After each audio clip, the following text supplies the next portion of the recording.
बिस्मिल्लाहिर्रहमानिर्रहीम।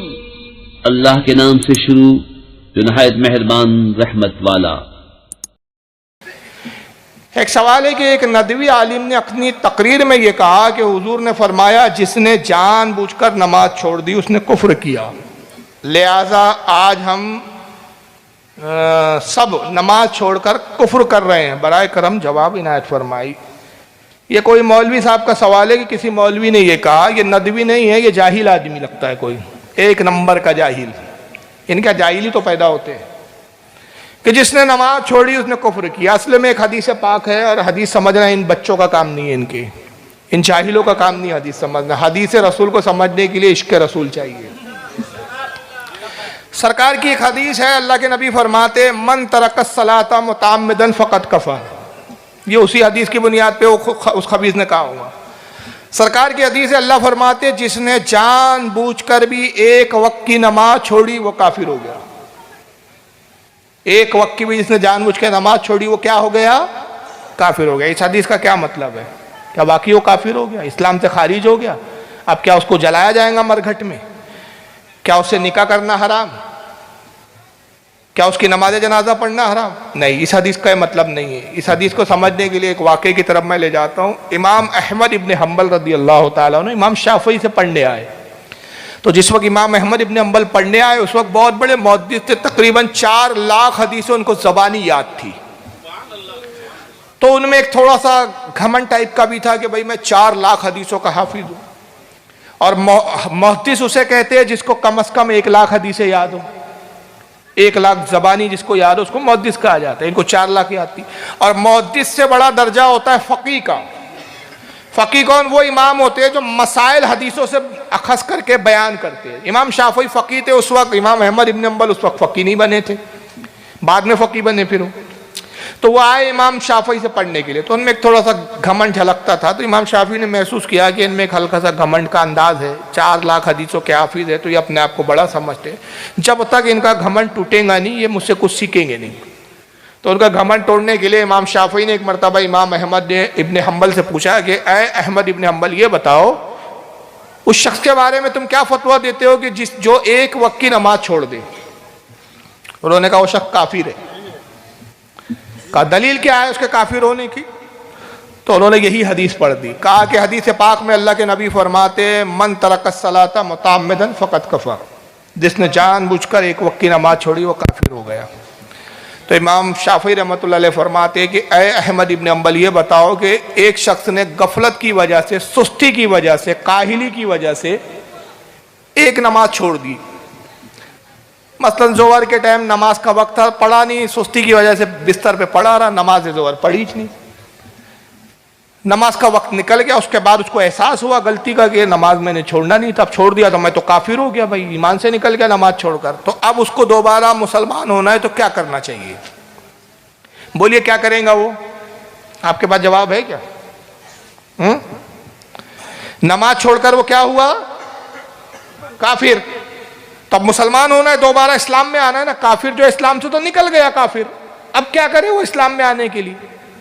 तो इमाम अहमद इब्न हम्बल ने फरमाया हुजूर वो कलमा पढ़ ले, कलमा पढ़ेगा वो इस्लाम में आ जाएगा। तो इमाम शाफी ने कहा कलमा उसे इस्लाम में कैसे लाएगा? इसलिए कि जिस वक्त नमाज छोड़ी उस वक्त भी वो कलमे का इकरार करता था। कलमे का मुनकिर का था?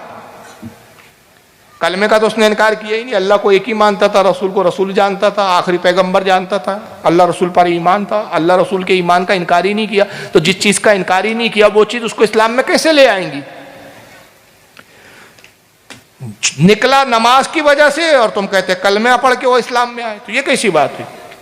तो इमाम अहमद इब्न हम्बल थोड़ा चकरा गए। उन्होंने कुछ देर सोचा और कहा कि हुजूर फिर ऐसा करे कि वो नमाज पढ़ ले, कि नमाज छोड़ने की वजह से काफिर हुआ, नमाज पढ़ लेगा तो मुसलमान हो जाएगा। तो इमाम शाफी ने फौरन कहा कि अच्छा नमाज पढ़ेगा तो मुसलमान होगा, तो ये बताओ कि नमाज छोड़कर काफिर हुआ, फिर नमाज पढ़ने खड़ा हुआ, तब नमाज पढ़ रहा है, तो ये नमाज हालत कुफ्र में पढ़ रहा है, तो काफिर की नमाज कैसे कबूल होंगी? समझ में आ रही है कि नहीं बात?